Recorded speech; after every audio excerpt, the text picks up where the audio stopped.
I will answer all questions on YouTube after. I will answer all questions on YouTube after the stream. If you want to get answers to your questions in real time, join the Discord. You can find the link in the description. So I don't have to go back and forth trying to juggle between these people's. Okay. All right. So what's up, guys? How's everyone doing?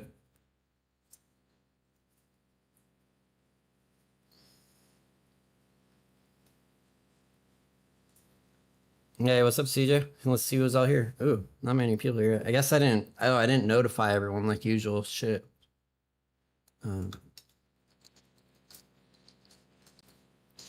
Yeah, let me do that real quick. I totally forgot.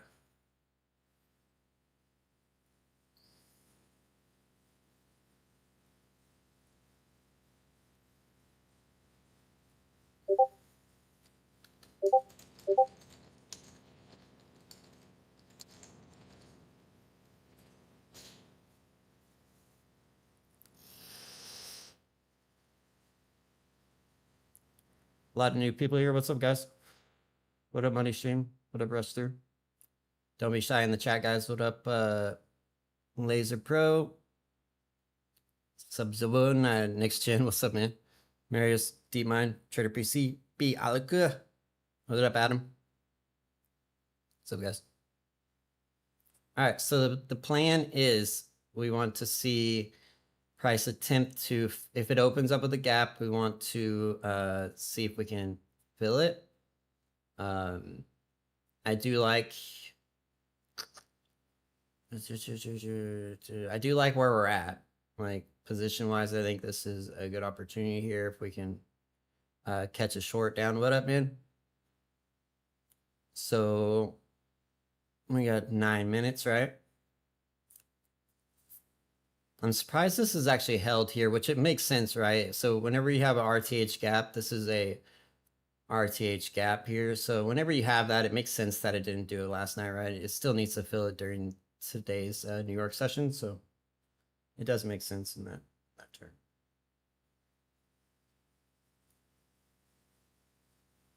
Let's make sure there's like there not any like cracks in correlation between the like major cracks in correlation here. Because it's this ES gap is not far away, right? It's not that far away.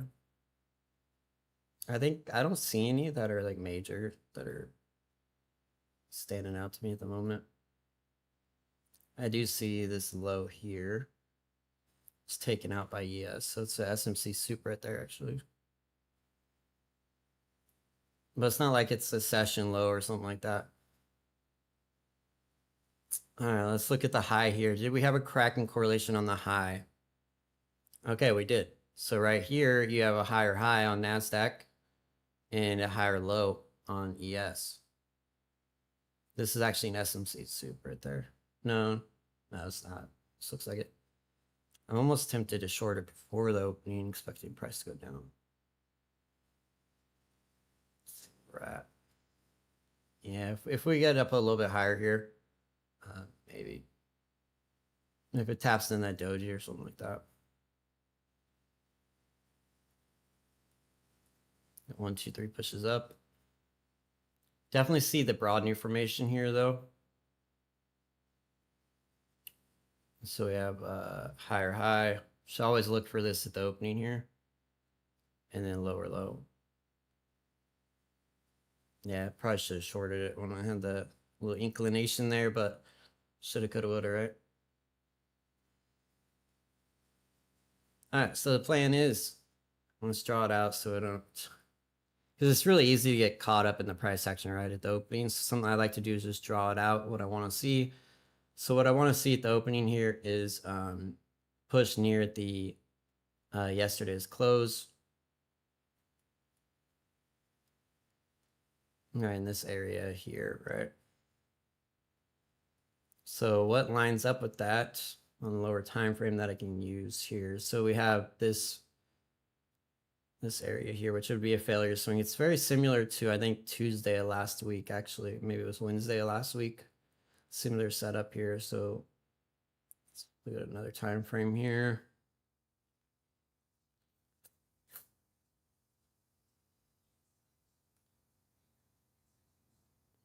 It's kind of shitty looking price action, but we'll make it do. So this area there, I think that would be, you get 3 candles down from that area. And then the pink box is the pre-market session. The yellow box is the overnight session.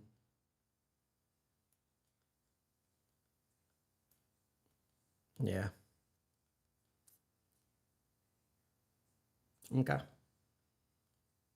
So if I think price is going to cook all the way back up to there, last time we had the similar setup, I knew price was going to go up there and I didn't execute on it. I just watched it happen. So I want to make sure I don't do that again. So I want to go ahead and add 1 contract here. I'm expecting this low to hold for right now, and then I would expect it to push back up and up into here into the open, like a false move. Usually you get some kind of false move right at the open loop that the bull engulf before the bull engulf before the doji. What time frame?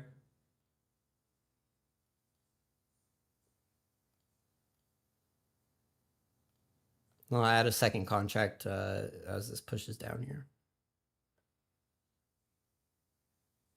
1 minute. Up here? Is this where you're talking about? Yeah. Yeah, I would, yeah. It's a low time frame open loop, yeah.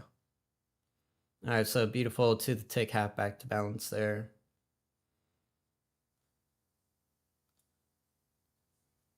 And we got 4 minutes till the open. So I really want to see this starting to show some bullishness here in the next couple minutes. If not, it could just slap. I'm sure I'm not the only one that sees that this is probably coming down to fill the gap in.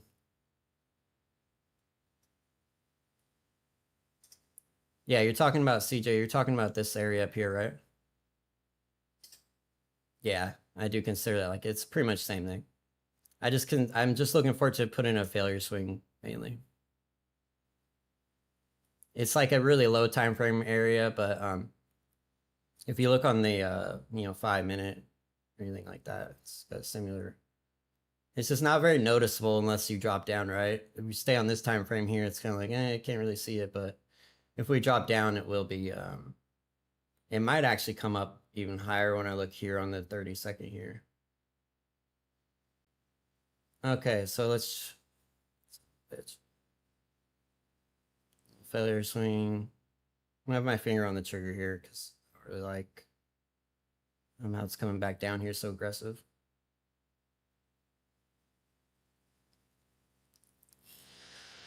And it being so close to the opening.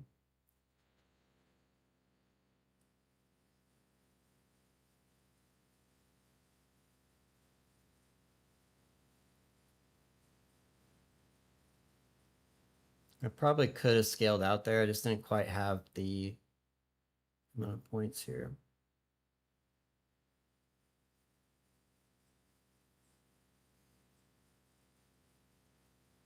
Nah, stop at Nasdaq.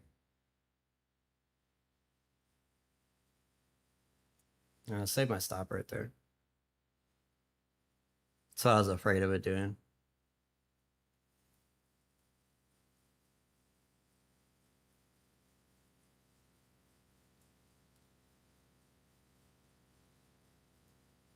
Because now it's probably just going to open up and, you might get a crack in correlation here. I still think it needs to put in a failure swing before it goes higher. Like, I still think it needs to come up to there. I just don't know where it's going, if it's going to do the broadening formation thing first and then go. So there's your crack in correlation. So I'll probably be quick to pull the trigger here.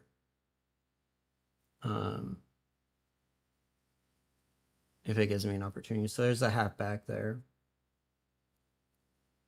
Well, we got about 30 seconds here. So is it going to open up and attack this, or is it just going to start blasting up to there? This is now a strong high. So I am going to... I still think it probably goes up there, but I don't want to sleep on the fact that it could be... you know, this could act as resistance here because it's a strong high now. All right, there it is, popping right up as I thought. I can't enter now.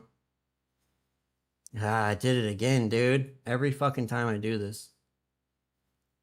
Goal for next week is not to sleep on this shit. All right, I'm fucking horrible entry price. Right to where this is how it goes for me every time. I know exactly where it's gonna go to the tick.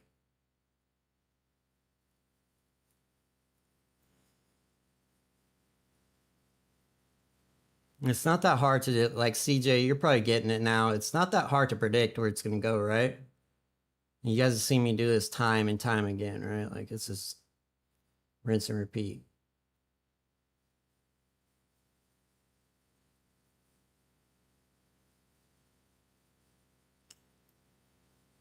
All right, so I'd probably get out if it went like right there.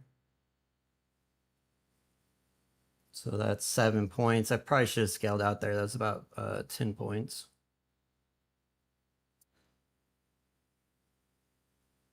Still gotta watch out for this broadening formation. It still hasn't closed that gap in, so I'm really watching ES here to see if it's gonna try to push.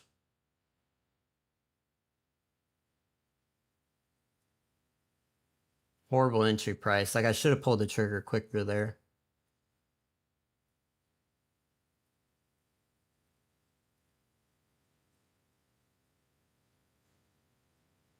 Because it could still try to fill in the gap, right?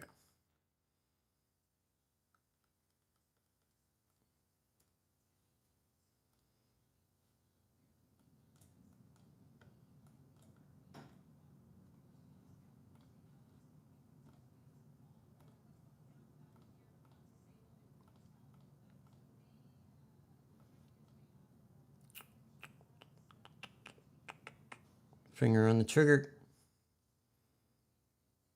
Oh, nice. Yeah. Hey, there you go.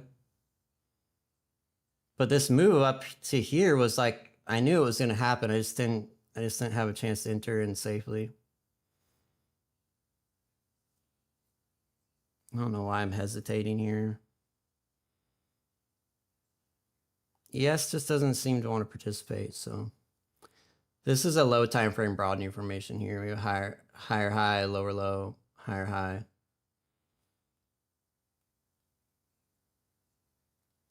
Let's switch to RTH and take a look at this real quick. So if it gives me another chance to scale out here, I'm definitely going to take it because I think it might try to fill the gap.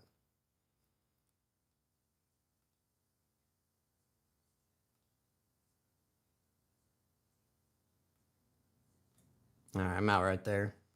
Wait for it to fill the gap here.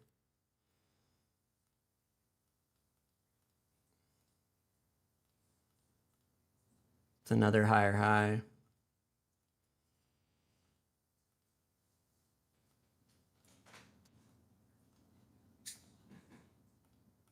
I don't know. Maybe I should have stayed in it. I think I should have stayed in that.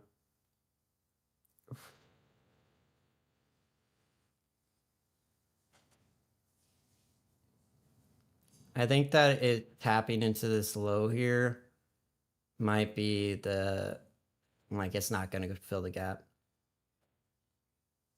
Because if it's bearish, we really don't want to see it fill the gap in all the way, but I'm going to give it some room there just in case.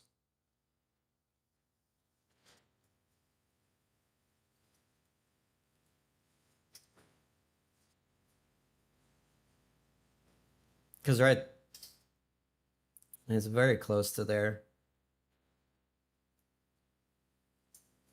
ES isn't wanting to participate.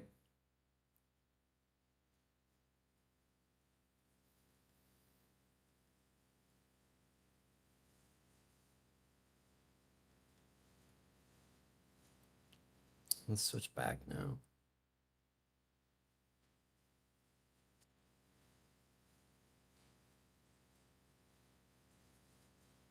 I think the actual 4 p.m. is all the way up there, though. Another test here. So you got 1, 2, 3, 4 tests. ES is going lower. I only put on 1 contract here because 2 contracts would be way too much risk. It's still too much risk, but I don't know, if you're a buyer here, you got to be getting out of the market. Like, you can't stay in this and just sit here and fucking hope that if you're a buyer, I would be getting out. It's understandable that they're trying to get this to go up to fill the gap, but it got really close. I think that's close enough. A lot of times you see this with gaps where they'll get close, but not all the way. Yeah, now you got some structure here building up. So as soon as this cracks here, there it goes. I'm entering the second contract now. Now, I have to be really quick to exit, though. If it starts trying to pull up again, I'm going to have to get out. Just accept that.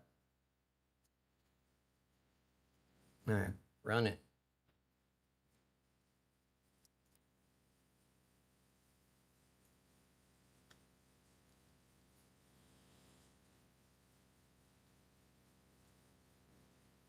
Yeah, so you got to watch ES with this low here.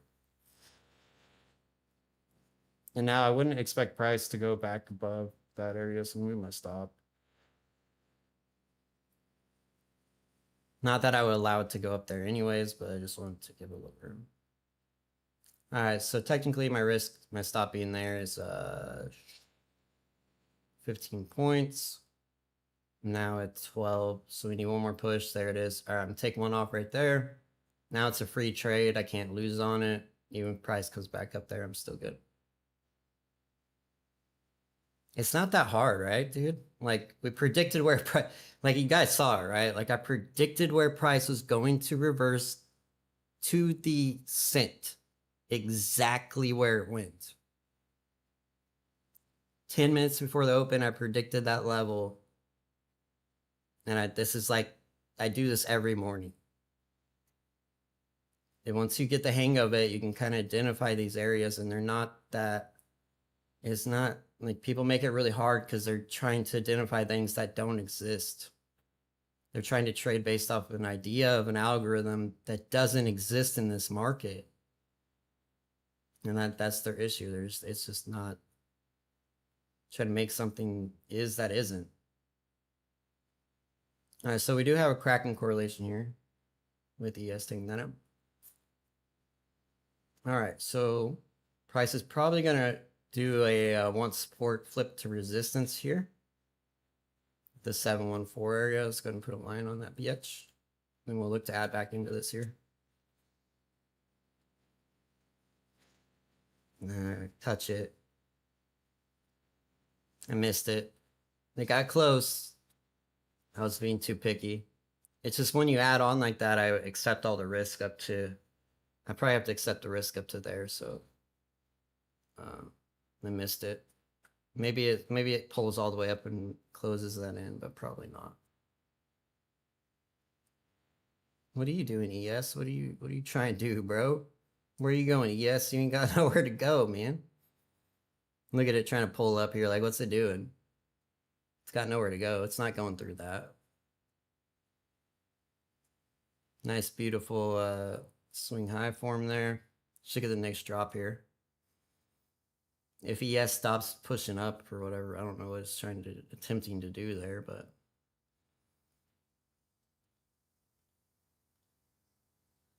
there's literally nothing. Like, I guess it's just people. I think people are still bullish, even though it's clearly bearish on every other fucking time frame. Let's something we did not do this morning that we should have done is look at the daily charts. Yeah, clean as fuck. Something we totally slept on doing. Something I always like to do is look at the daily chart, try to picture what I would think the daily chart would look like.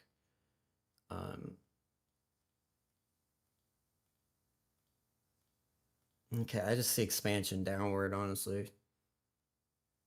It could, you could see like a little bit of a wick there for me, but I don't think so. I think we're good. All right, beautiful. New low there on Nasdaq. Now ES, the once more bearish one just needs to catch up here. And we should get a break of the session low here. We want to see them both. Oh, fuck, dude. Nasdaq, are you serious right now, ES, with this bullshit? That is exactly what we don't want to see. We don't want to see that right there. You got double bottom.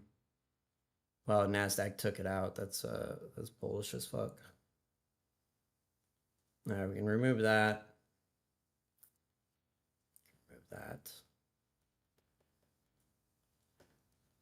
All right, so this area would probably be the next target to the downside. After that, it's blowing through that shit all day, every day. All right, there goes ES. We're good. We good.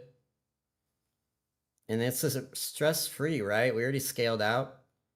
We already guaranteed the win here. So you do have a broad information here. Higher high, lower low, higher high, lower low. But I only trust them after 3 touches to each side. So yeah, it's 1, 2, 3, 4. It's already worked 4 times. It's probably done.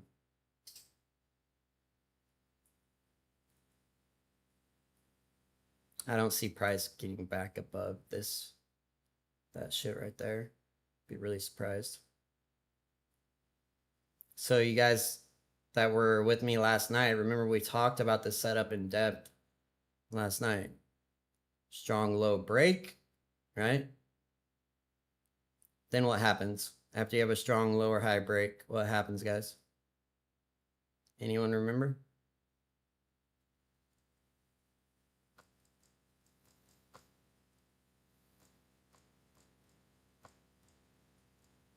Yeah. Is the retrace. Being looking for something a little bit more specific, like a certain type of retrace.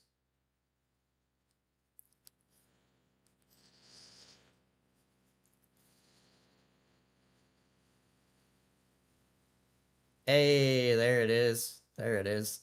Failure swing. So then you get the strong low break.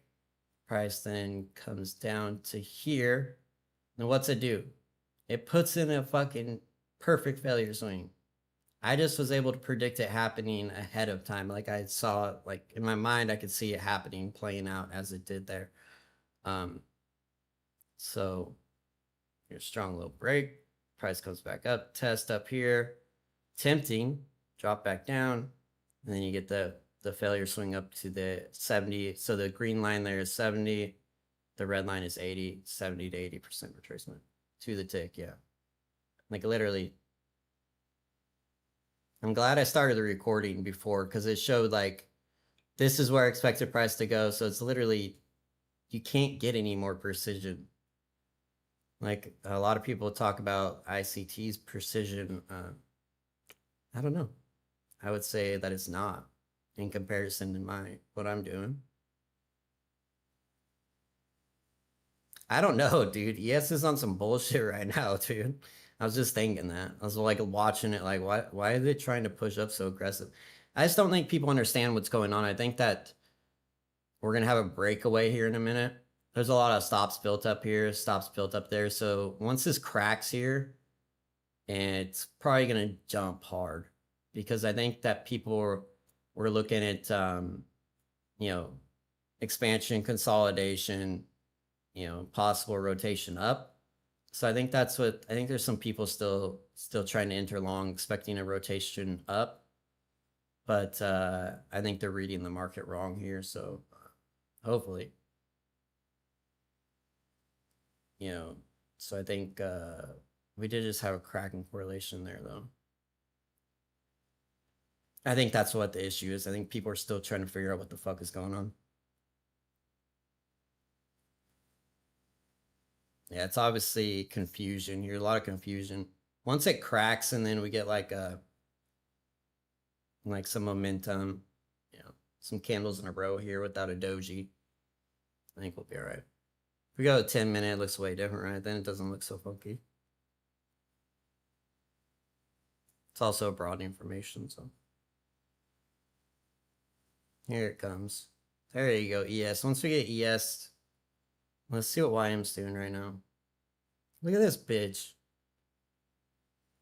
The fuck, dude? Get with it, Nasdaq. Like, step it the fuck up, dude. This is ridiculous. YM's already fucking cooked down. I'm gonna start trading YM more, dude.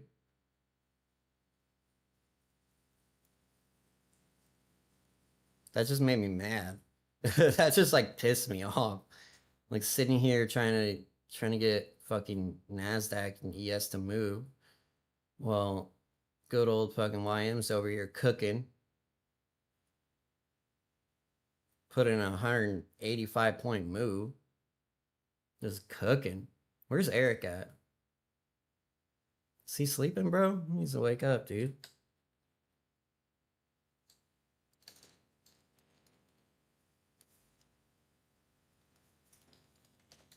Hey, what up, Beans? You know how we do it. We did it again. Did it again, bro. Predicted it to the cent again. I was just going on a rant about how YM cooked 185 points while we had this very weak fucking move on Nasdaq here.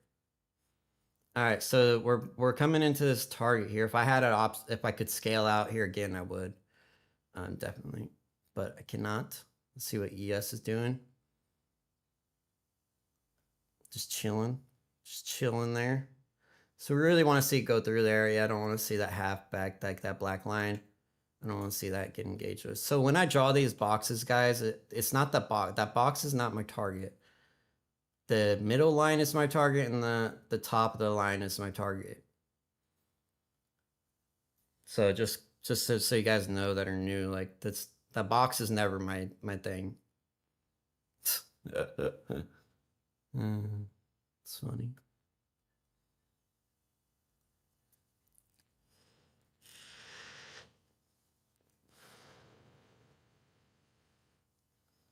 All right, so re-delivered that fucking beautifully, and then pushed up all the way back up again. There's nothing up here though, other than this area here. So I have to keep an eye on this here, and back above my entry price, I'm gonna have to exit. Because this could be a broad information, and it could. I don't want to like get too cocky here and get fucking wrecked. Who what? That's kind of funny though, right? It like tapped into that area and they just geeked up instantaneously. Like I bet it's within like, yeah, 5 seconds, 4 seconds. Maybe 1 second. Yeah, 1 second.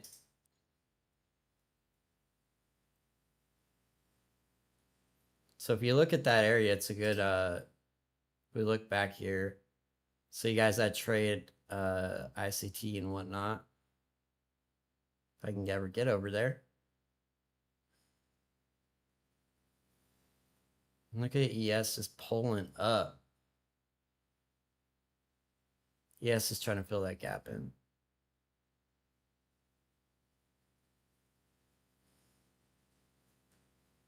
Shit, hold on.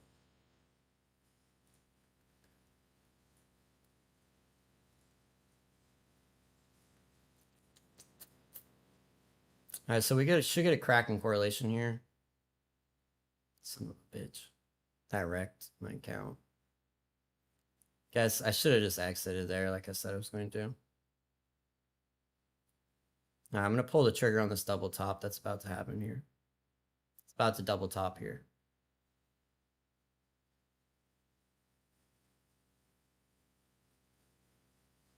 Ooh, it pulled up through it. Interesting. So we got a nice cracking correlation there. What are you doing? Where are you looking to go, ES? Like, what are you doing?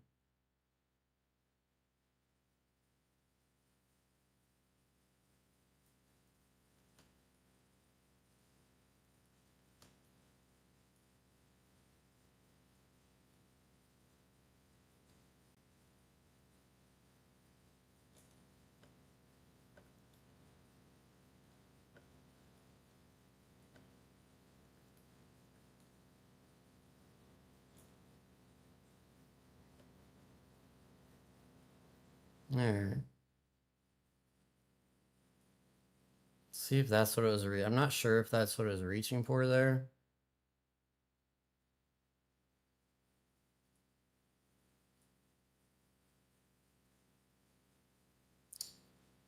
Fuck.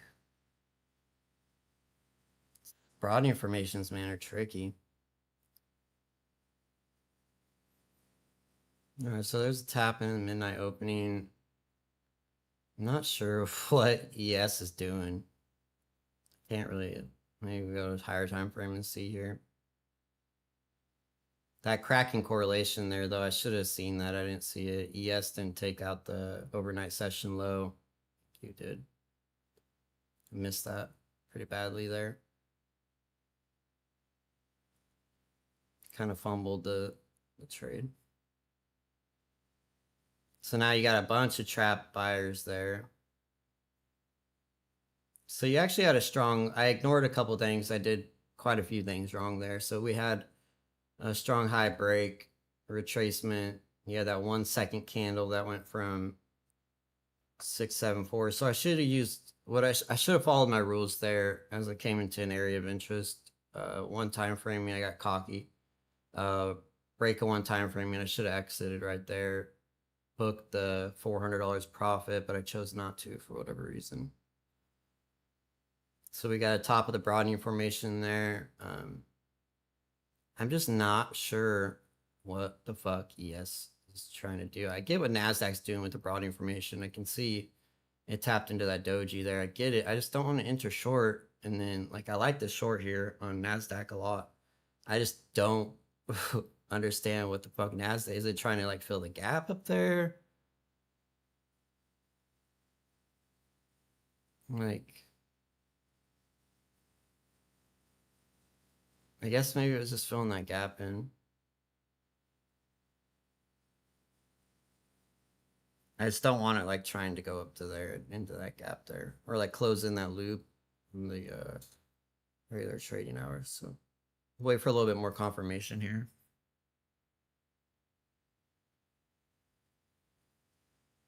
Beautiful broad information though. All right.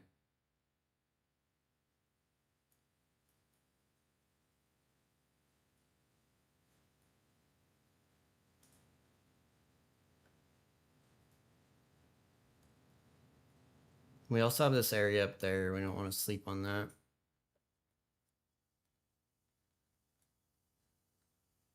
Yeah, there goes the ES. I'm glad I waited. So NQ's doesn't want to participate here at all.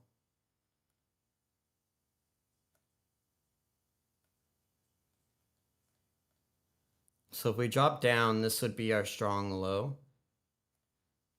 So let's see a break of it, and then we get a retracement back up into this.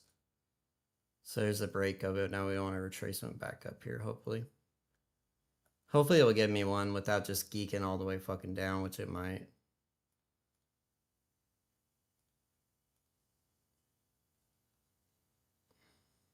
We're gonna have to drop down more. See what's cracking here. All right. One support flip to resistance.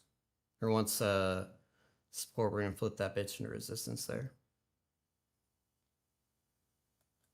There it is. And then we still need to give it the failure swing.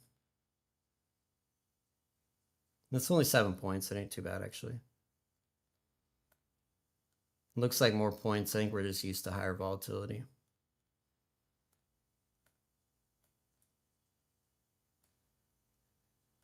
I don't like how ES redelivered into that area, though. And bounced there. I don't like that at all.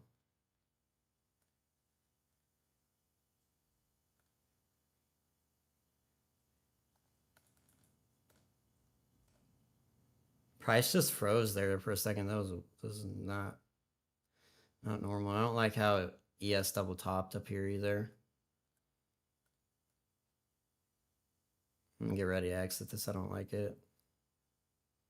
I think they're about to squeeze the short. It's way too much risk. Fuck, dude, I'm getting smoked. Yeah, they definitely. The sellers got smoked on that.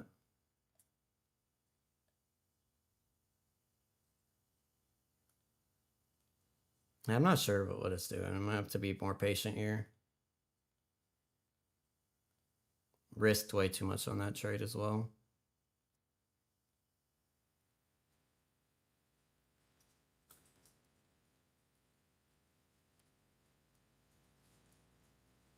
Yes, double topping again. Now we have a flip in the crack in the correlation.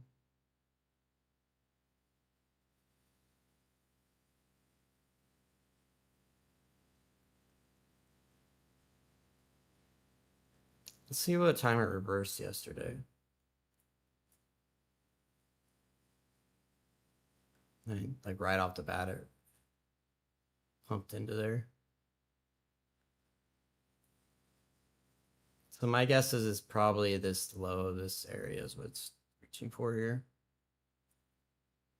ES doesn't necessarily have that area though.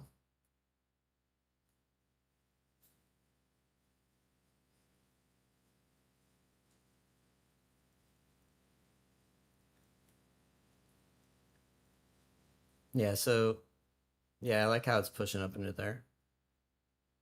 I'm gonna have to hit it with micros though when it comes into here.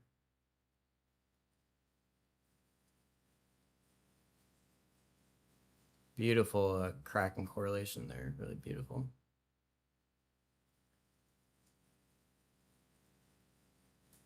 All right, so we're almost there. We're looking for right there. 780. Let's make sure we got it correct. And it's actually a little bit lower. 779.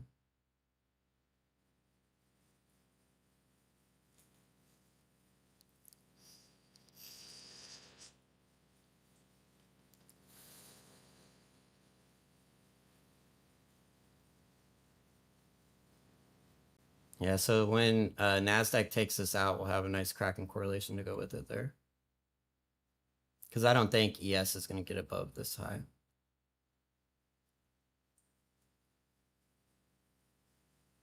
So if we look back at the daily chart now, yeah, let's put it in that upper wick. All right, I'm gonna go ahead and get the micros over her.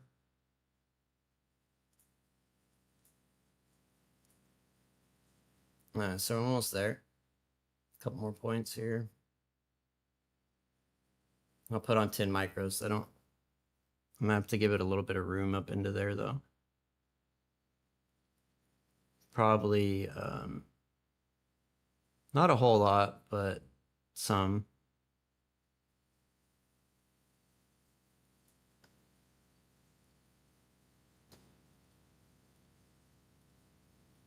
Maybe half of that doji there. So it looks like it got really close there, just not quite 787. So it's like nothing. It's only 10 points, so 6 micros.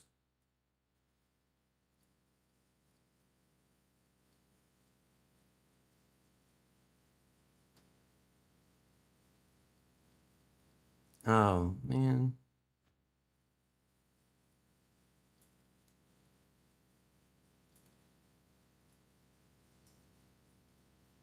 No, I didn't get there either. I think we're good.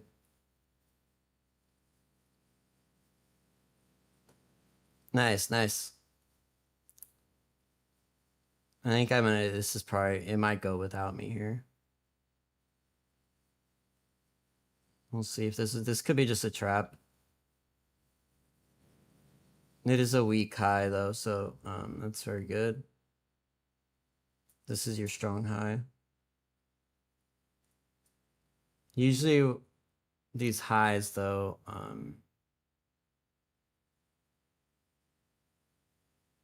yeah, they usually won't. It's not a strong high, so let's see where we're at here. Yeah, it went in the failure. It's close.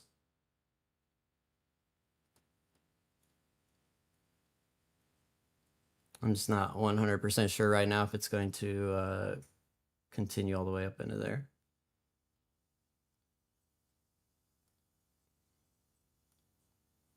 Let's see what ES did here. Yeah, it's looking pretty bearish. So if ES pushes down there, I don't know if it's going to Nasdaq's going to be able to get up there. It's just too deep of a retracement at this point. We'll see if this balance area here acts as support. Say one push, two push, maybe we get a third, but I don't know. It might have missed it. Kind of fucked that up this morning, but it is what it is. Definitely didn't handle my trade management very well.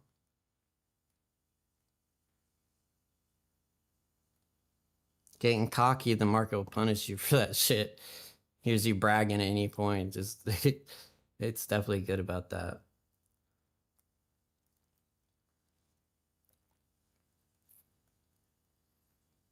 So this is that same balance area. ES has already gone through it. It's showing an unwillingness to be supported by price here. You can maybe see a cracking correlation and see if that causes a reversal, but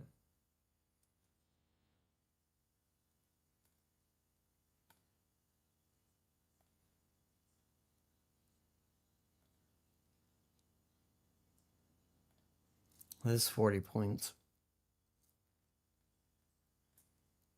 It did just do like a really nice half-back bounce there.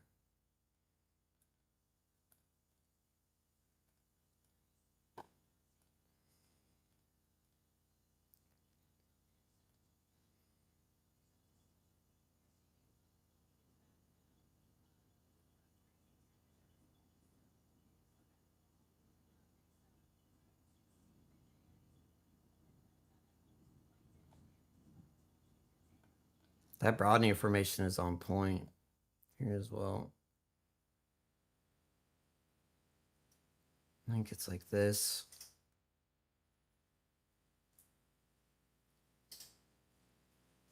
Maybe it's hard to say. It's very subjective.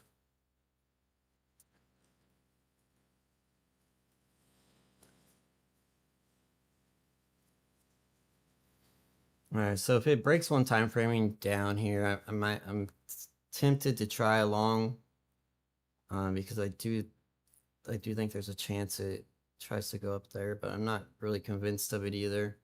I think if I can get like a low risk kind of entry there, we get a cracking correlation here. And yes, I mean, Nasdaq continues to hold this area here.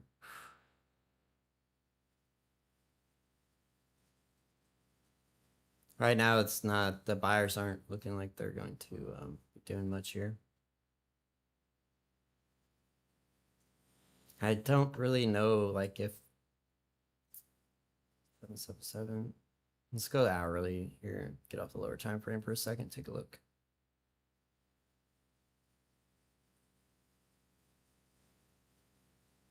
Yeah, looks pretty shitty. It's pretty shitty price action.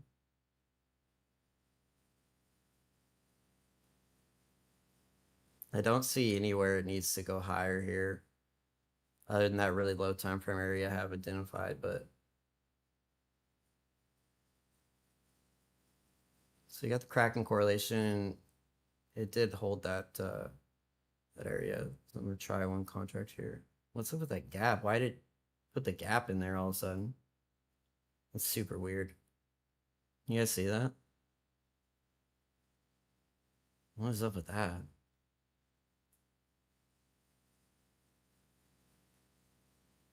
It's only on the electronic trading hours. That's weird. I've never seen it do that before. That's super strange.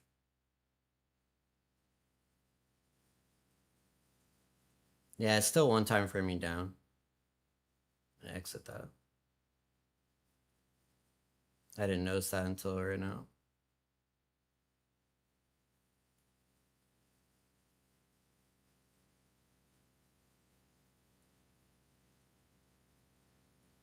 It's cracked.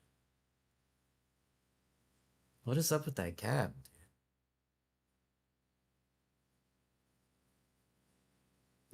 Is anyone else's chart like that, or is it just mine?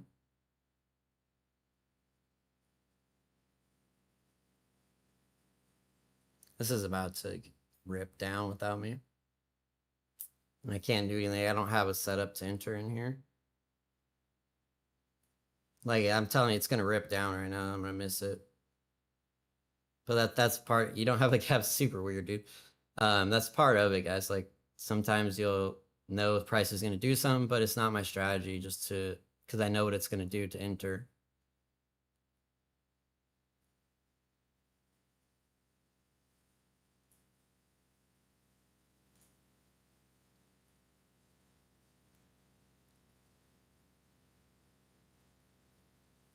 The double bottoms here, though. To use a hold this, it's not quite a double bottom. It meets the criteria. That's a SMC soup there. But again, it's one time framing down. Like, we got a lot of candles in a row down at this point. And we do have from there, we got 1, 2, 3, 4, 5, 6, 7 candles in a row.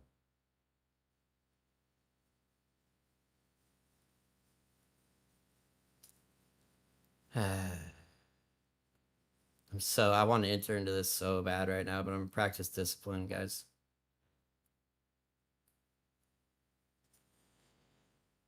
I can manufacture a trade here, but I'm going to do that.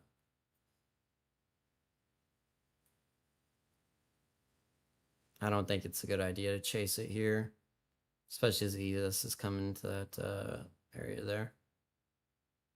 But this move is going to be retraced. Like, this move up is going to be retraced. So is that one.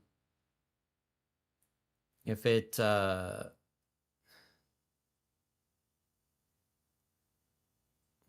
it already did that. Like, I was gonna say, if it came back up into this low here, I could enter in there, but I already missed it.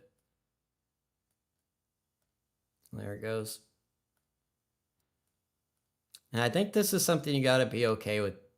Like, if it's not your setup, you just have to be okay with, like, not taking it. It sucks, I know, but like right here, price got really close to the line, but our strategy is very precise, so it's 4 points away. That's too far.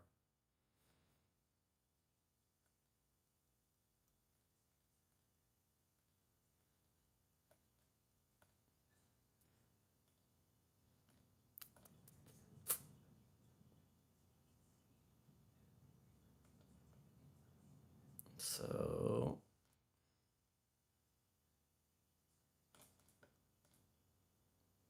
all right, there it goes, tapping into there. Let's see if it rejects that. There it goes. Horrible entry price. I can't really enter a second contract because I have to risk up to there, so kind of lame.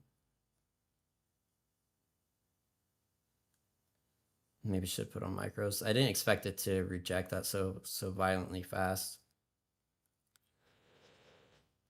So now we're looking for right in the structure here, possibly right here.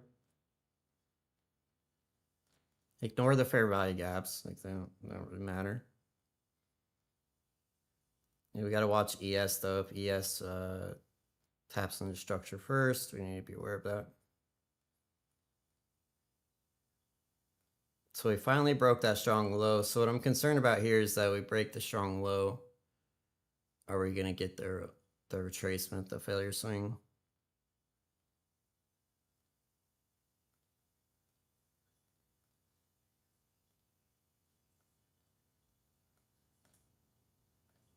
Where are we at in terms of percentage here?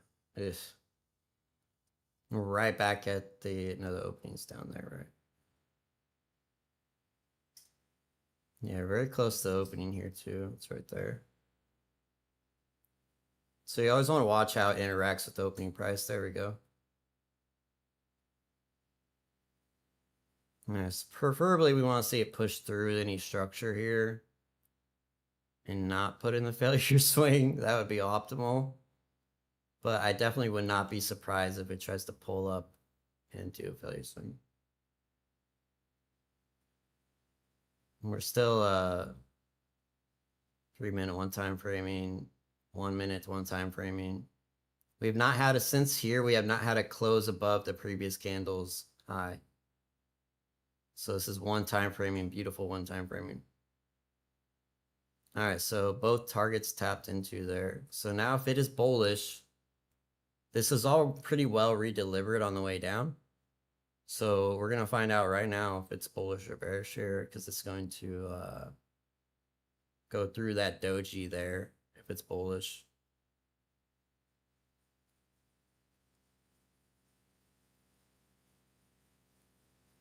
If it's bearish, it should there should be like a lower time frame area. It should reject. Yeah, it should reject that doji right there if it is bearish. So it looks like it wasn't able to get up there. So far so good. And then now I need to try to decide like, okay, because I only entered with one contract. Where do I decide like to get the fuck out? That's why I hate trading with only one contract. It makes it tough. So ES is coming into this little low time frame. You got your first pullback, that move up there. So ES is finding support there. We want to see it push through that though. And we got the same area right here for beautiful net. Beautiful. That's exactly what we want to see there. Very bearish. Very bearish. It has not, the whole way down, it's one time frame. So I only caught half the move. Imagine if I actually entered up there. Or imagine if it actually tapped into it, got where I wanted it to. It would be big in the money. All right, so come on, Nasdaq, catch up. Don't be lazy, catch up. Yeah, that's done. ES is gonna make a new low here.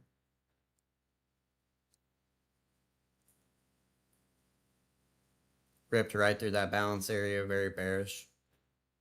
Slowly making back my losses back here. Fucking gorgeous one. We have not, there hasn't been a 30-second candle that's closed above the previous one since here. So right there it started. No candle's gone above the not closed above the previous 30-second candle. You guys see that? No close above the previous candle's high. Not even there. Not even there. Not even there. Not there. Not there. Not there. Not there. Not there. Not there. Not there. Not there. So just let it expand. Like if you set a target for here, you put a limit order to get out. That's I just don't understand that thinking. I get it if you're like earlier where I fucked up because I was just being cocky. What I should have done there is cut it, but I didn't do that. But otherwise, like, there's no reason to do that to yourself. You're just limiting your profit when I'm letting this expand, right? You guys see this? I want you guys to, hopefully you guys are getting like what I'm getting at here. So if you have any questions about what I just said, please make sure you ask so I can explain it to you, because it is very, very important that you understand it, because it is going to make a huge difference in your trading. Like not a little difference, but a huge difference. All right, so it's about to pull up. Yeah, I don't know what's up with the gap. All right, so 5 seconds above the previous candle's high. I'm going to cut this because we just had a major cracking correlation, right? So 1, 2, 3, 4. You guys see that? Yeah, if you can risk it, yeah, I definitely think that's a good way to go about it, bro. What's your fear? Is it because you're risking too much? Yeah, you definitely shouldn't like over risk though.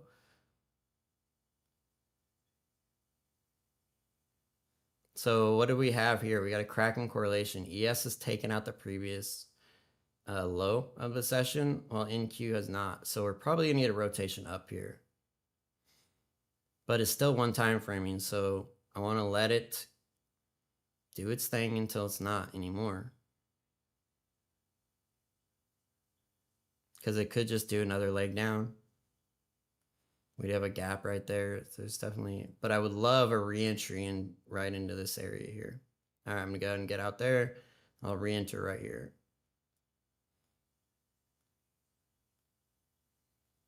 Hopefully I didn't just fuck myself by exiting there, and hopefully it doesn't expand down here because that's gonna piss me off.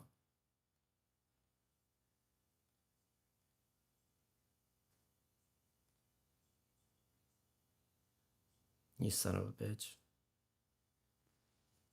Come on. This is one support. You got 1, 2, 3, 4, 5, 6 candles in a row down. This should act as balance area here. But it's really struggling to get any kind of momentum. There we go.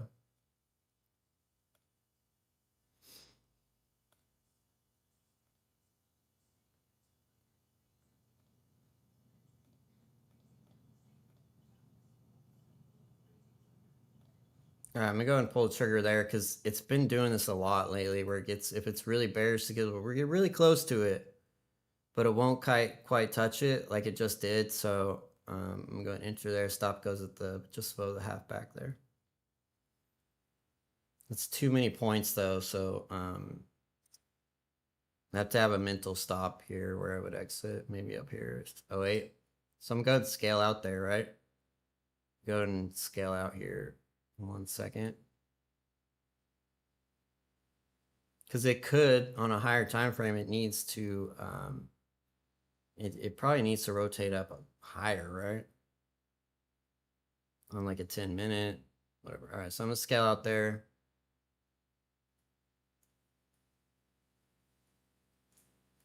I'm out right there. Because, you know, Nasdaq's notorious for the double tap, right? Like, I wouldn't be surprised here if it tries to pull up higher.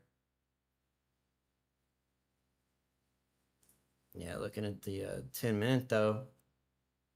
Stupid. Why didn't Nasdaq go lower with it? Like, what's Nasdaq's what? I don't quite understand why it's being such a little bitch. It already did the broadening formation. It should have made a lower low with ES here.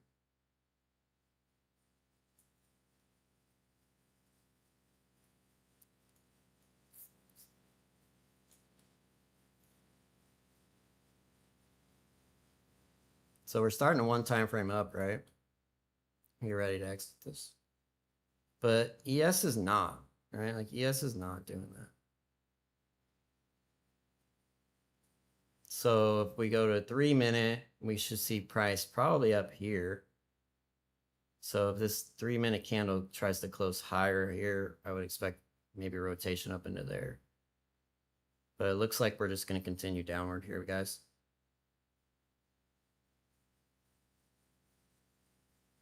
Scale that hoe, Jared. Yeah. Hey, that's a good way to do it.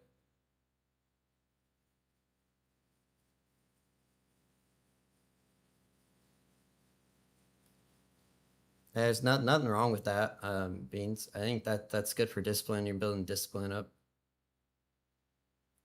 Separating yourself from that dopamine. So that's good, dude.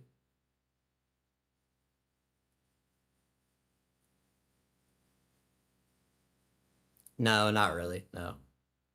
I still like I see it, but I'm not like there's already a high time frame one, so we just really need Nasdaq to stop being a bitch and like do some shit.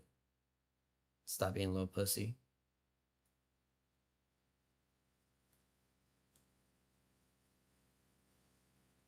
I'm not sure why it's being such a little bitch right now, but probably because it needs to redeliver up to there, probably. We'll see what happens. It's still one time framing down on the 3-minute here, so yeah, I definitely note it, but I'm not like I definitely note it though, dude. It definitely matters to me, I guess I should say. Because this I try to tally it up, right? Like so I explained this once before a long time ago. Like if you look at something I do in my mind automatically is like if I have like a like kind of like a pros and con but bearish and bullish. So what I do in my mind automatically is like I'll have like a bullish tab. Um, I just don't. I used to write it out. I don't anymore because I don't need to anymore. But I used to do this, and I have like a bearish, and then every bullish thing I see, I would put like boom, and then every bearish thing I would see, it put it here, and then as you start looking at price action, you start like okay, so we have 3 indications of bullishness. And then only 2 of bearish, and they kind of like help me decide which one is more likely. So the CIC on the lower time frame definitely goes in the bullish column, right? You're wondering, jumping on some, wondering why it didn't work like I thought. It might still. I mean, like if you look at price action, we had we have expansion downward, and now we got stopping action. So it still might. We know that stopping action most time leads to a retracement in the opposite direction.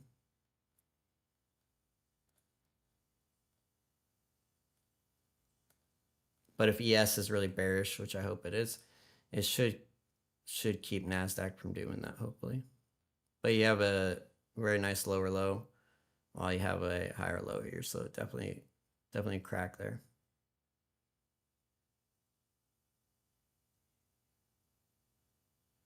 This has now became a strong high on ES though, so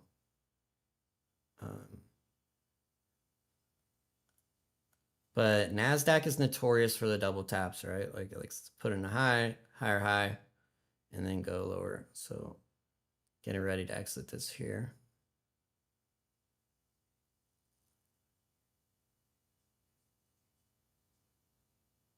Because it did redeliver, right? It came right back down to that doji right before that big push there.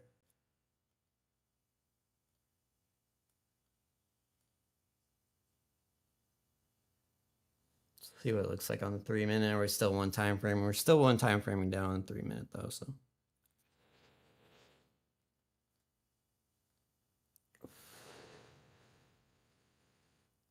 And ES hasn't redelivered this area yet. Like it still needs to come down into right there.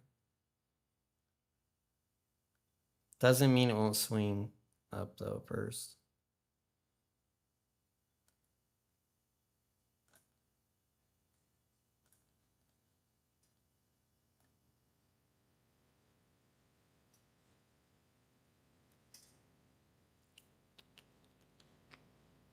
All right, is ES going to try to take this out here? Is ES going to be able to take out the strong, that little low time frame strong high there? I don't think so.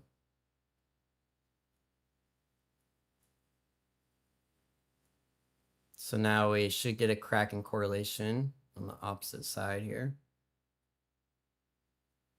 We have to the tick redelivery there. So if we can close this candle, the next candle goes down without it breaking above this high here, or yes, taking out that high, I will add on to this, but nope, there it goes. All right, I'm out right there. Kind of wasted my second contract there. I need to go over, I'm gonna rewatch this and go over my trade management, see where I'm going wrong. All right, so perfect touch there. God, it got me again. They keep getting me this morning on my entries. So I'm hesitating as it comes into there. I'm like doing this weird hesitation thing. It's causing me to get really bad entry prices. Like my thoughts are right. Where I believe like the price action belief is right. Just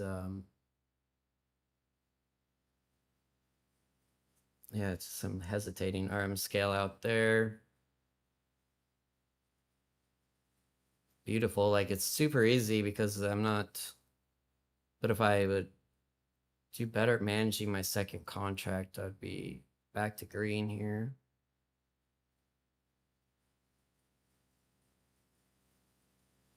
But so let me explain why I entered in here. Let me make sure I'm not leaving you guys wondering what the fuck I'm doing. All right, so why would I enter in right here, right? So we look at this.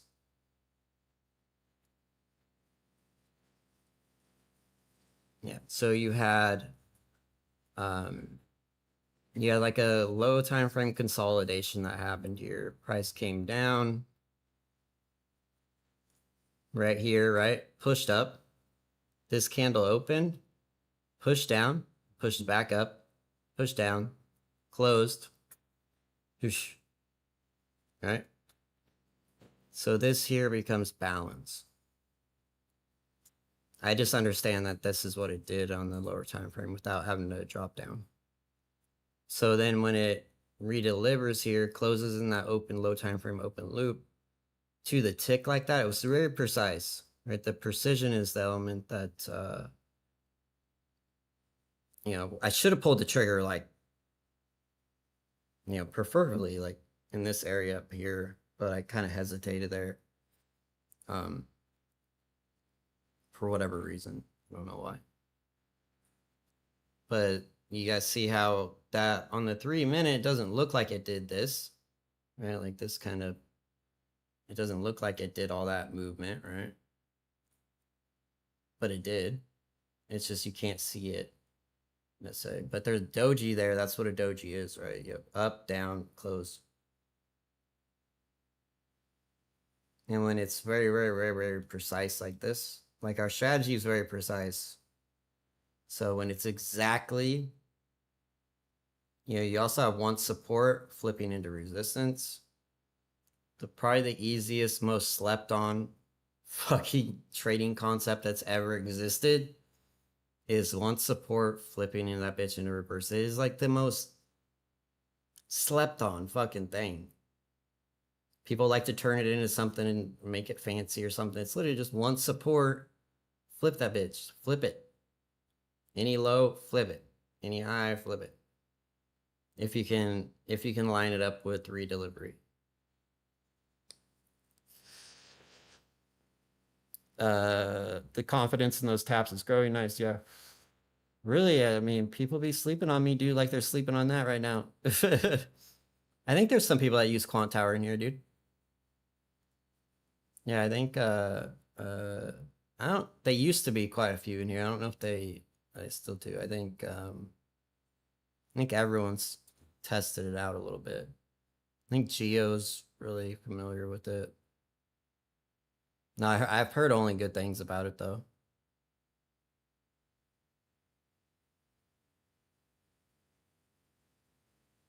So we don't have a cracking correlation yet. We need to see this expand downward. Let's look at the hourly candle here, guys. Let's see what we're doing. Beautiful. Beautiful. Like this is gonna look so fucking good if we get I'll be looking for probably a measured move here. Yeah, this consolidation. Let's look at this on the lower time frame. So you have this consolidation right here, right? And then you get a drop. So let's go ahead and take this drop here. I think consolidation's probably more like that from there. So let's go ahead and measure that, and then we can kind of predict how far this should go below this consolidation it's in right now. There's a part of me that doesn't like how these are kind of similar in nature.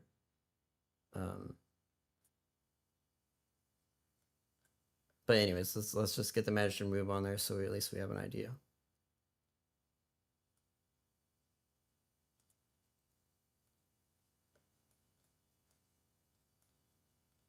Yeah, so it looks like you had consolidation leg 1, consolidation leg 2.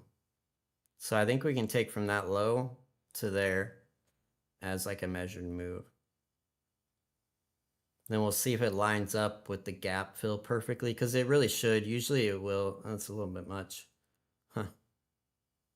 But you guys see how it lines up with this one pretty well, right? So we know we have probably the right amount there.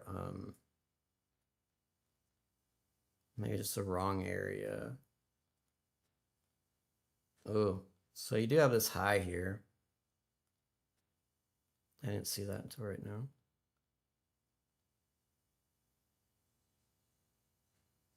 This price action sucks, dude. It's a really whack-ass price action. Should already busted. And like, if it doesn't go here soon, I'm probably going to exit and just call it a day. I'm not going to sit here and get chopped up. I've already been trading for an hour. I'm getting a little bit mentally tired, so.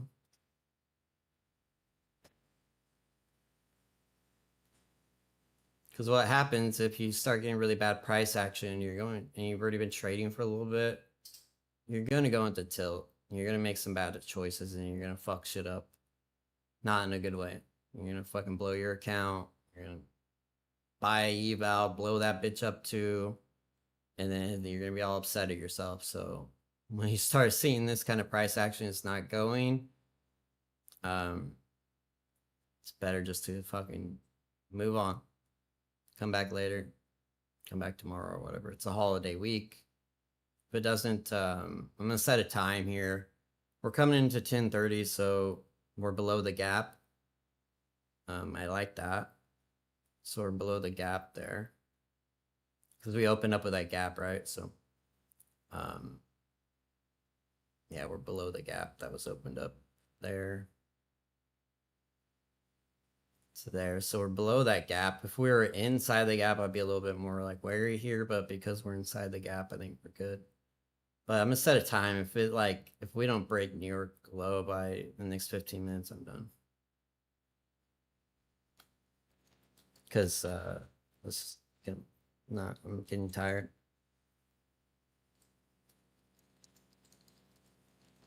Because by 11, I would be expecting a reversal of the movement in the morning. So if we had a down morning, which we've had a stale as it hasn't really fucking moved. So yeah, I'd be expecting some kind of retracement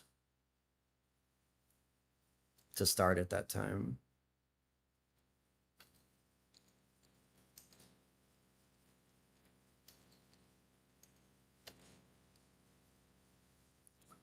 I fucked around with my Ninja connection for Bull Knox. I can tell you already like it better than Ninja. Not on holiday week. I was up 1K, up sitting 7-9 green, impatient, probably calling it. Yeah, it's better to do that, man. It's hard to do though. You know, it takes a lot of practice to get yourself at that point. So you're always gonna in trading, guys. You're always gonna have the right thing to do and the easy thing to do. And there are a lot of times they're very contradictory to each other. Something I like to ask myself, am I doing the right thing for my future self, or am I doing the easy thing for myself right now? Am I chasing dopamine right now, or am I helping my future self? You know, the human psyche likes to separate ourselves from our future self, right? But if you think about yourself and your future self is the same person, because you are, help that motherfucker out. Treat him like a homie. Don't treat him like a fucking somebody you hate, right? Which I used to treat him like as somebody I hated. Like, fuck that dude. He'll deal with it. He'll deal with the blown account. But when you kind of flip that and you start, no, you know what? I'm gonna help this motherfucker out. He's my homie. I'm gonna set him up so he's straight. Like, you know, just I know it's kind of a weird thing to say, but I think if you can try to, you know, it seems like it shouldn't be the weird thing to say, right? But it is, because for some reason, I was reading a study about how we do this. If there's any kind of reward, we like to disconnect from our future selves. Like if there's any kind of reward we can get now, whether it be dopamine, money, uh, patience, you know, we don't like that shit. We want the shit now. We want the money now. We want the reward now. We don't like to wait. Like it's just how we are. So we'll disconnect from our future selves to get ourselves to convince ourselves that we deserve the reward now, or make excuses for the reward now. But if you don't do that, you try to help your future self by, you know, doing what's right now. And I think it makes a big difference for me. I try to ask myself. I don't know. I don't always do it. You know, I fuck up too. So I'm not saying I'm like always helping the dude out, but I really have made some major strides towards that. It really is addictive, dude. You're right. Yeah. It's just as addictive as gambling. Traders hate to hear this, but you guys that have been with me for a minute, you guys saw the science. The science clearly shows that it is just as addicting as gambling. Our brains cannot tell the difference. I'm not saying we are gambling, but I'm saying our brains cannot separate the two. You have random rewards. You're risking something to gain something that's seemingly random. You don't know when you're going to get that reward or how much it will be. Therefore, it's gambling to your brain. We've seen the science. So, yeah, the greed too, man. It's so hard. Yeah, delayed gratification. I like you're saying a lot of good things there, man. Yeah, if you can delay the gratification, it's something that you always hear rich people talk about. Really rich people like to talk about it. Do you? Do you? Yeah, it doesn't bother me anymore. But there is times where it does. If like there's certain numbers, like if I hit certain numbers, like 5K profit or something like that, I'll start, you know, pushing towards it. If I get close to it, I'll start pushing towards it. Or if I hit like a 5K, when it gets me is when I hit like a 5K profit. For some reason, I like the number 5K in a day for some reason. I don't know why. When I hit that number, and I retrace back out of it. Like let's say I hit $5,500 profit, and then I have like a retracement in my P&L to where I'm back at like 4,000. I'll catch myself trying to be a greedy little fuck and go back in just to get that 1,500 back when I'm already up more than, you know, who makes $4,500 in a day, dude? Who makes 4K in a day? Nobody. So why am I being such a greedy little prick that I need to go back in and try to make that back? Like I catch myself doing that I don't know how many counts I've blown doing that, dude. Hitting a number and then wanting to get back to there. Even though that number is so fucking crazy to think about in a 45-minute period or an hour or whatever it may be. You know, making $4,000 in an hour is fucking nuts. It's out of the world money. There's no reason to be such a greedy little prick. But I'll do it. I catch myself, did anyone else do that? Then you just feel so stupid when you blow it up or you mess it up. It's the worst feeling ever. I tried to warn you, CJ. I tried, bro. Hope I didn't jinx you. I should have knocked on wood, dude.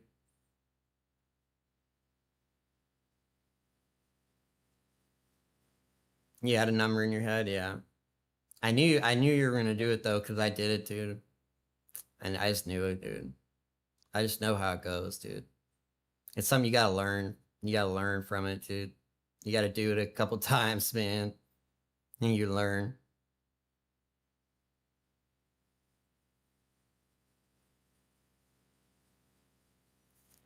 I don't like I was telling you in that I was trying to make you feel better, dude, because I've done some really stupid shit. I've been up like 10K and done it, dude. So you know, not taking the payout, been up 10K in the account, and not taking the payout and blowing it up within like a 3-day period, dude. Like went 10K up that day. Take Profit Trader said you're done. We're moving to your live account. You can't trade anymore in this sim funded state. moving to your live account, but you can continue to trade tomorrow. So tomorrow comes around, I'm like, oh, I could withdraw 5K, but yeah, I'll just shit. I'll fuck it. I'm not gonna wait.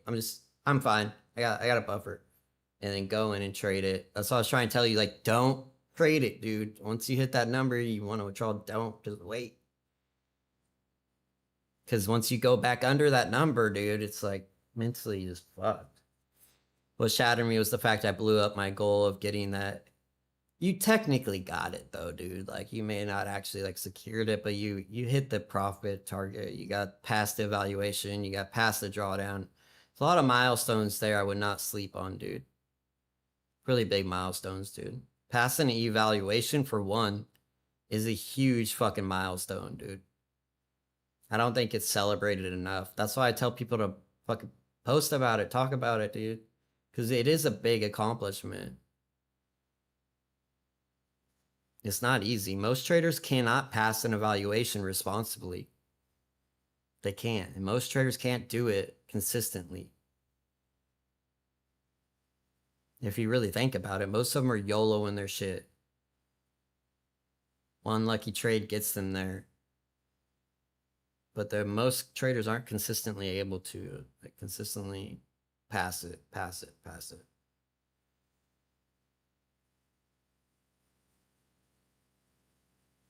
Who's FSP?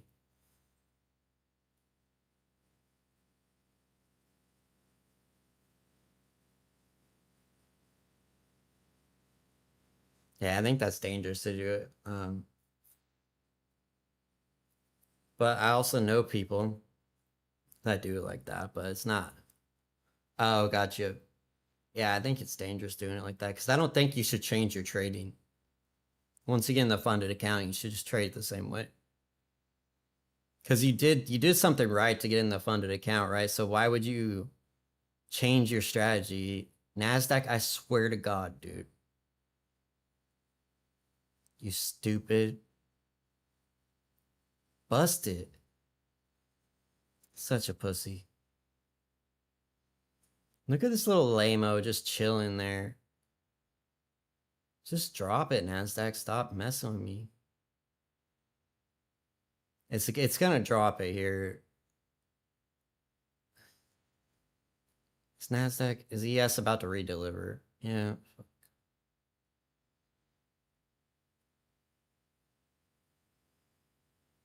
I wonder why it's not. Like, do they not want to fill the gap right now or something? So I think what might be going on, ES is catching up to this drop here. That's this area right here. So ES, you remember that move that popped up off of, that was this here, I believe.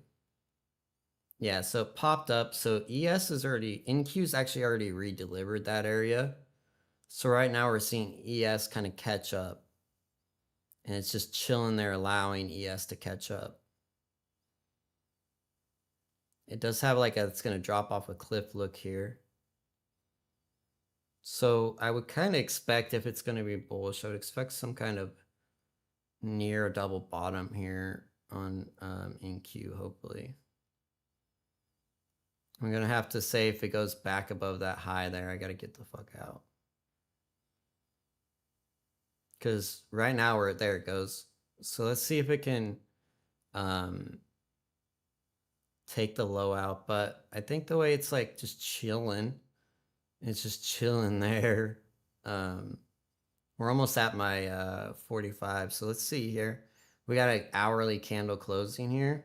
Very bearish like. Let's see if we can take a previous candle's low. Previous hour candle low there. And then it's just like measured move down.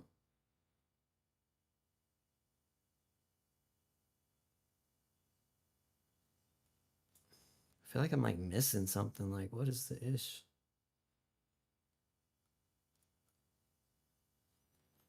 Like a trend line or something, a channel I'm not seeing. Like, what is going on?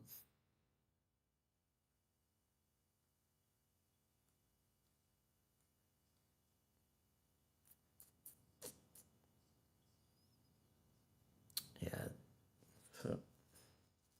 All right. 3 minutes left.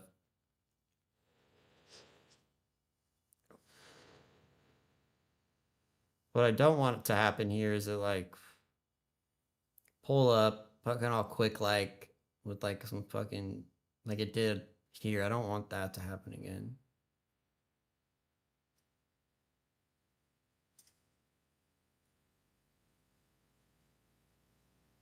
Um, wouldn't be able to switch it up like that. Yeah, at least the bad habits, I think, man. A lot of you guys are probably gonna struggle with habits that you're building in the beginning. Bad habits like demo trading. Me, what I did is I demo traded, like because everyone told me demo trade, demo trade, demo trade. When I didn't understand that my brain couldn't separate risk on from risk off. Our brains aren't very good at it. We just build trading habits, like pushing button habits, reaction to price action habits, regardless if there's a risk on or not. So if I have a funded account on versus a 25K demo account that I had no skin in the game on, how I treated that demo account is how I would treat my funded account later. Even though I didn't realize at the time, I was building these like habits up. And that's why I'm so against demo. I think it is the absolute worst fucking thing a trader can do. Unless they are absolutely disciplined and treat it like a real account, which nobody fucking does. You're just stomping yourself, and it's like stomping your future self in the face. You're just every time you push the demo button, just stomp, stomp, just like cracking dude with a baseball bat in the leg. Because you're building these habits that are going to be so hard to break later. Yeah, so I definitely am so against that because of those bad habits. But a lot of you guys are building bad habits now that you're going to spend months, years overcoming. I think it's just kind of how it goes, unfortunately. So if you're in your eval YOLO and that shit, you might want to second guess it and be like, huh, maybe I shouldn't do that because in my funded account, when I get stressed out, I might go back to that behavior again. And it might end up causing me a lot of pain later. But some people are able to separate it. I've seen people that can separate it just fine. So I'm going to say everybody, but for me personally, I can't switch it up like that either.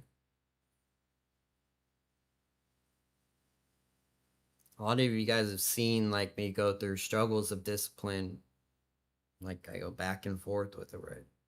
Discipline issues for whatever reason. And I tighten back up and then I start swinging out of control again. It's really weird. It's a weird cycle. I wish I could break. Hopefully, I break it and then I get over it.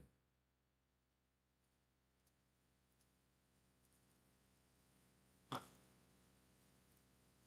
think as I'm getting better at trading with you guys watching, as I get better, I think it get less and less. I think a lot of it comes from like trying to save face or trying to like not take losses or and saving myself embarrassment or whatever it may be. Because there's always that whenever I'm down on a stream, there's always this like I want to get that shit back. Got to get that shit back. You know, and before I exit the stream, so definitely don't want to do that. All right, so we have now hit that. So I don't know what it's doing. I'm not interested in trading this really. I'm curious to see how this hourly candle closes though, if we can get below the previous hour, but it's about to take out this low time frame strong high here.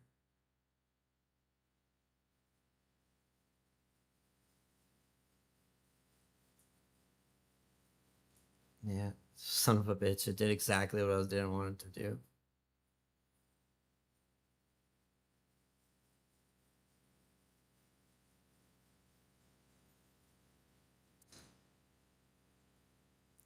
A little baby broad information. Little baby one. Which is really low volatility, so it's kind of strange.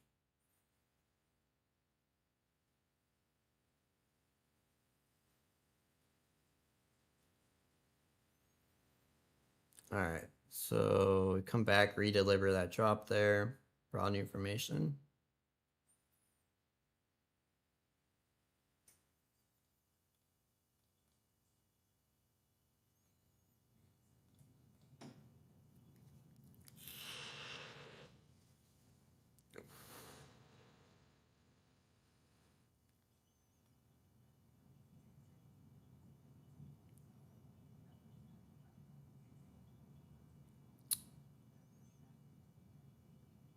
I'm gonna regret this. I can already tell. We'll see though. I have a feeling I'm gonna regret this second entry. I just adding onto this here. I'm breaking my rule a bit, so yeah, I regret it.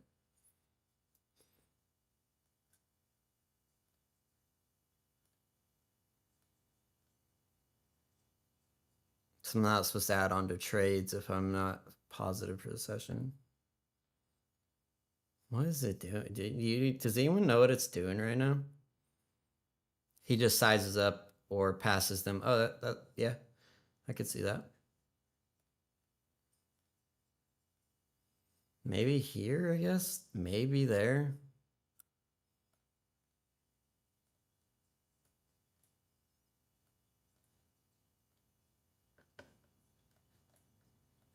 Because, like, let's say it closes the hourly candle closes here. It's still going to end up going down. So the chances of this hourly candle, this inside hourly candle not resulting in a bearish move down is, like, really low odds of that taking place. I think what's going to happen here is that they're going to redeliver this up here. It's like a trap. And they're going to trap motherfuckers and they're going to wreck them on the way back down here. As bullish traders try to trade this here.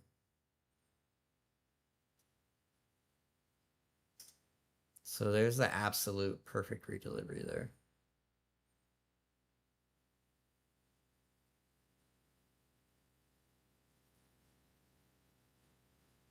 Oh, ES has to go up to there. That's what ES is doing.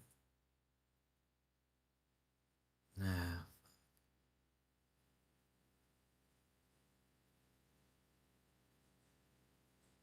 So it probably means Nasdaq's gonna pull up with it. I have to accept it. Just fuck out because the ES is probably gonna pull it up. We'll see. ES needs to close in that loop. I didn't see that till right now.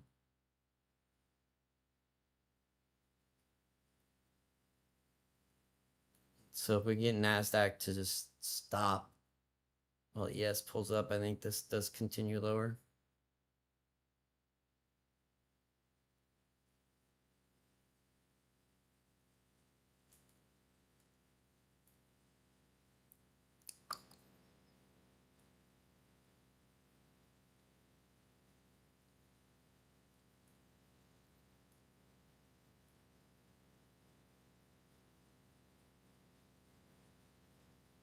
Yeah, it is. Yeah, it's inside day. I think they're about to blast everyone's faces off here in a second, though, down to the downside. As this candle closes and then the next one opens. But see how at 10:45 you get this reversal? It's pretty common, like every day, just about you'll get this opposite reversal at this time. 10:45 to 11:15.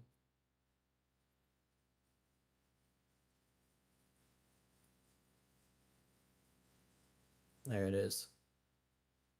See it reject here. I'm not going to enter why it's one time framing. I need to see one time framing end. That's a savage ass one time framing.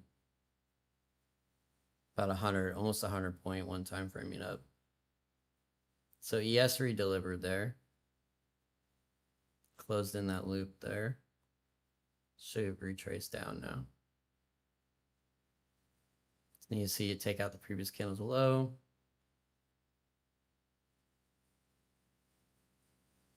And there it goes.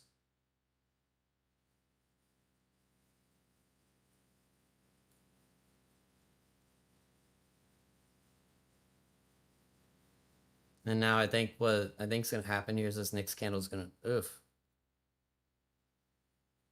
Fuck. It doesn't look the same as it did. Okay, so it looked a lot like it. We'll see if it retraces here a little bit. It's got 5 minutes left.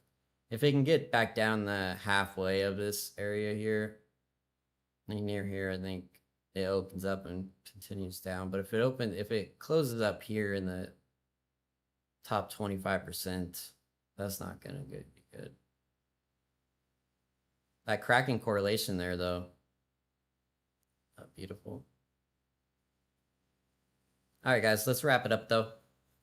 Yeah, blackjack's fun to play. I like playing blackjack and poker. Anybody have any questions based off anything you saw that you're curious about? Now's the time to ask it. Give you guys a second to think of any questions if you have them. I don't do any gatekeeping on here, so if you have questions to ask, I suggest you ask them.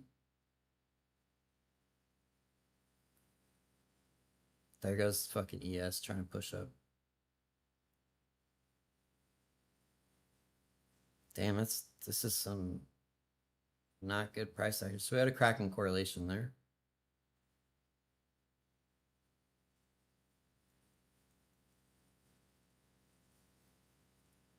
This oddly looks like this to me. It looks very similar in how it's behaving here.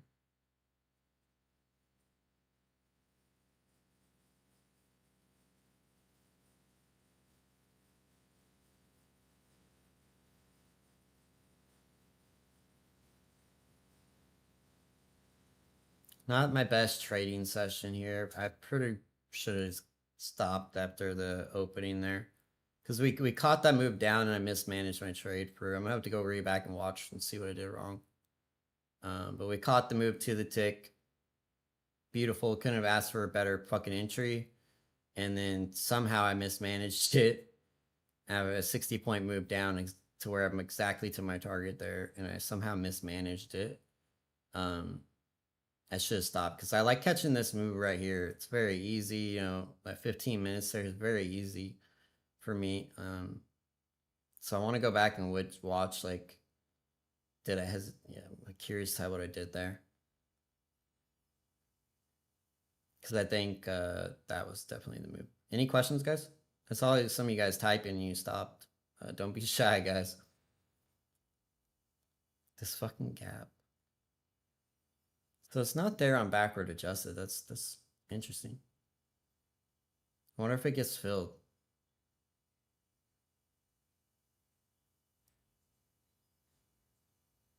Yeah, that turnaround time there is beautiful.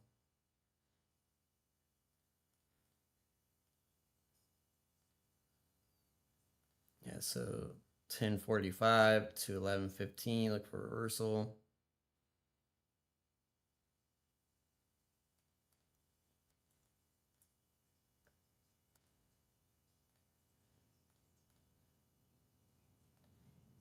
Let's see if it attempts to fill it.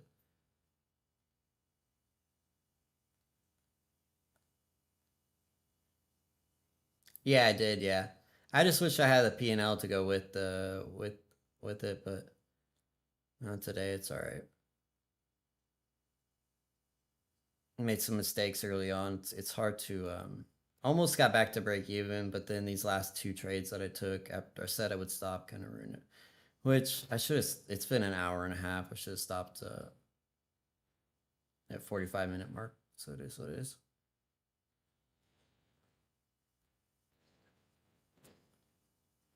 Yeah, I would definitely, if you guys are interested in, I would definitely go back and watch how I found this, because this move right here, I'm telling you guys, this right at the opening here, this move, no one else, I've never seen anyone else that can do it as well as I do. Like every time we trade the open, I call this move pretty much perfectly. Yeah, exactly. Yeah. Appreciate you too, Gary. No questions? All right, guys. Let's see if the YouTube people have any.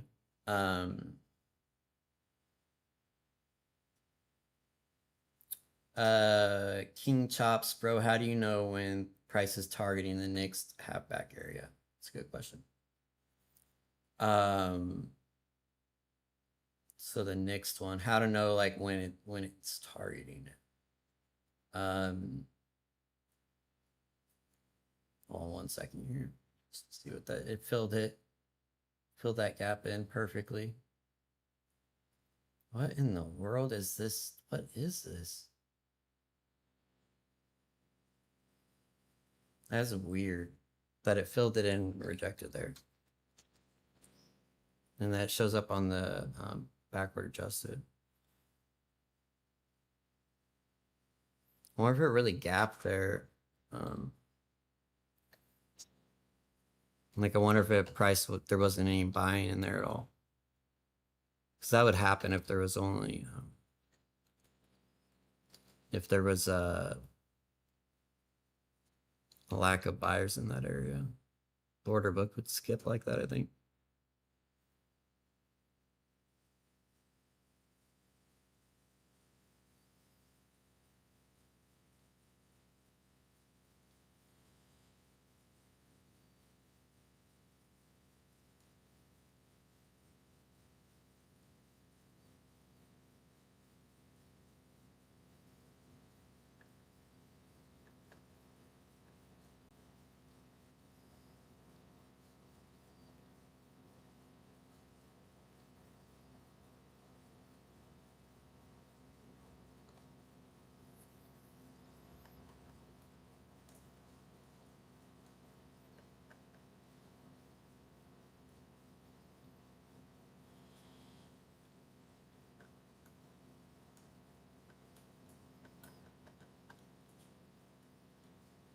Oh, no shit.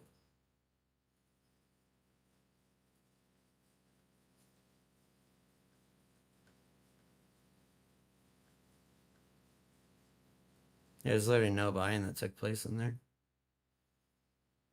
It's right there.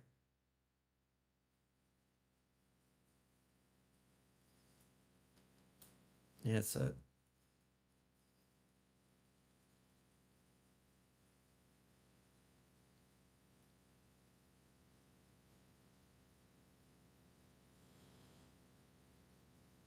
Interesting. All right, so how do you know, what he asked? If I phrased it. How do you know when price is targeting the next halfback zone?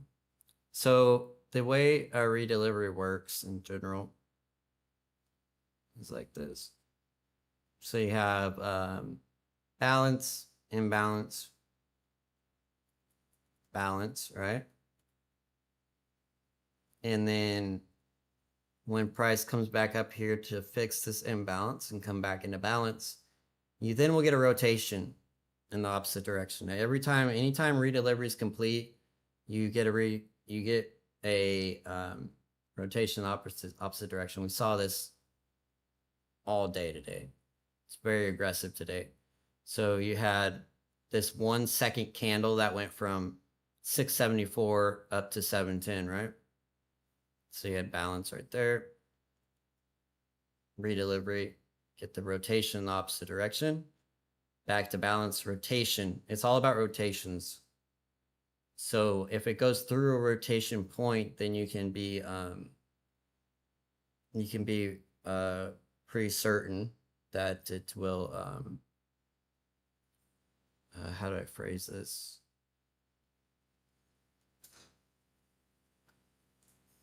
So let's say like it came back up to here, right?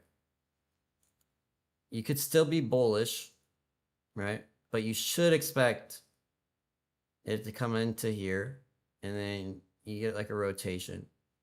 And then on its way up here on some micro time frame stuff, like maybe it pushed up there, came down there, balanced, and then you get like this lower time frame balance areas. That's why people be deceived about fair value gaps. So like, oh, the fair value gap worked, but if you just drop down, it's just the low time frame balance area that actually worked. So you'll still get the rotation back down. And then if it's bullish, it will go up and then either reject at the half back of the balance area or it will just go through it to the next one. And that's how you know. You have to like look inside a price action and see and watch the rotations and see, okay, so if it's bullish, it should go through this area. But if it's bearish, And then if you're bearish, you'd want to see it go through this area and kind of like violate it. You should still like, at first you'll expect some kind of rotation, but after it like comes back down. So like in this example, I'm saying, so if it came back down there, you should expect a rotation, but then it should, if it's bearish, like fail and then go to the next one down there. And then you just bounce to bounce, like level to level. That's the best way to play it. And if you do that and make sure you watch the lower time frames, you should be able to keep track of it that way. I think that's, does that make sense? I hope it does. It's kind of confusing. I get it.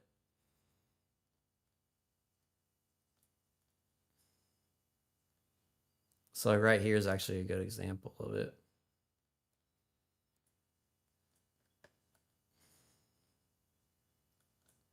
So you had balance there. That drop at one time frame from this area all the way fucking down. Order filled. It never stopped. Order working. From this balance area here, it never stopped. So it makes sense why it's coming all the way back up here to redeliver.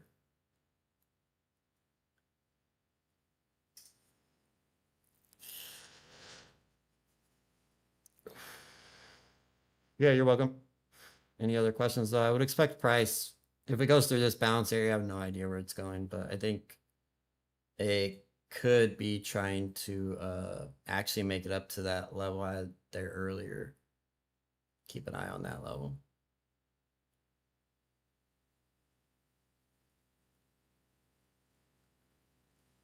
I kind of think it might, I don't know. I don't know if it tries to go up there or not. I think that's 3 pushes up.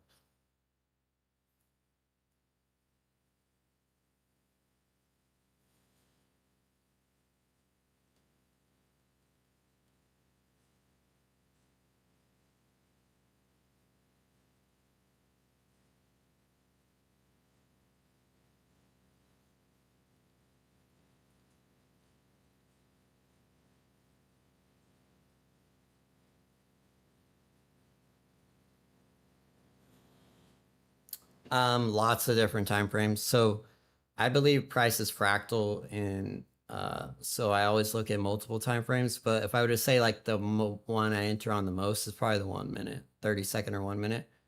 I like to identify areas that I want to trade though on higher time frames, like the 10-minute to the hourly and above that, because they get better. The higher the time frame, the bigger the reaction. That's a good question. Yeah, I think the more time frames you look at, the more information you get, and the better off you'll be. If you're trading a good strategy that's legitimate, the time frame will make no difference, because price action is supposed to be fractal. It's supposed to, doesn't matter what time frame you're on, price action should behave the same. Which it does for the most part, but there are some like some time frames I like more than others. Like I really like the 3-minute for being in the trade. All right, I'm gonna go ahead and scale out here probably. So I cut my trade at 61. Yeah, it's 3, 6, it's almost 3R.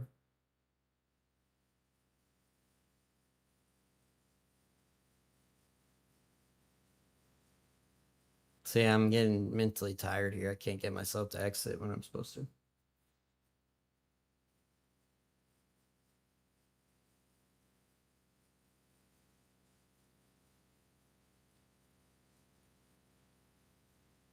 I think this is gonna pull up, redeliver, and then maybe ES double tops, gets near double top, maybe comes up into 5-9.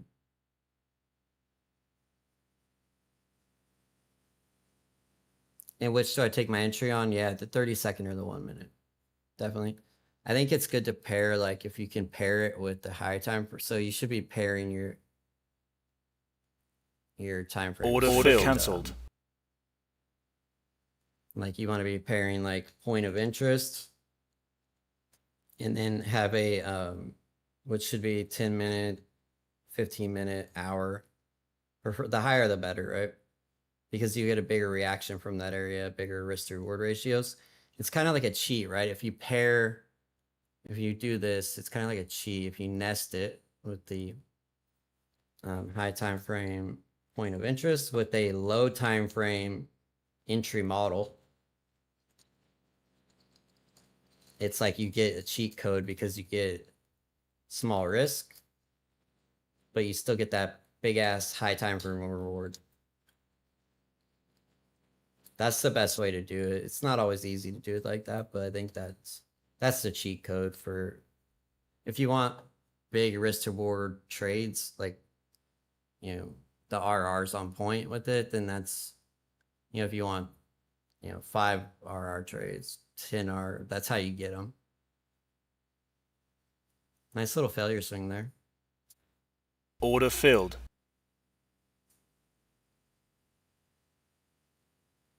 Order working.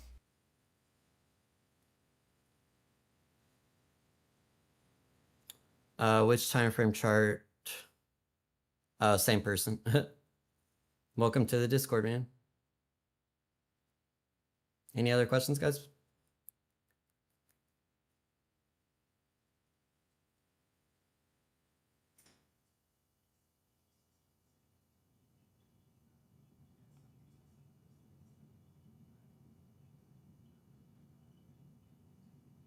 It's about to pull up.